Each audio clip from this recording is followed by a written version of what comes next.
Shivoham, Shivoham, Shivoham, Shivoham, Shivoham, Shivoham, Shivoham, Shivoham, Shivoham, Shivoham, Shivoham, Shivoham.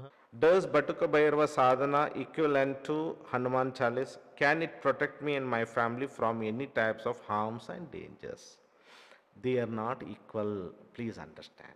Hanuman chalis, what it is, it will help you to give a release from all the bondage, all the negativity, all the mind related disorder, all the negative habits, and to receive the grace, the Guru Tattva, all that will happen in Hanuman Chalis. Okay?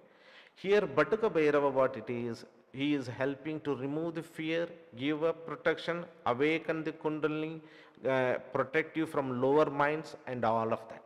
So, both are not exactly same. There are many differences are there. So, we cannot compare like this, Hanuman Chalis and Batuka Bhairava. This is not the right question I can say to you. Shivoham, Shivoham, Shivoham.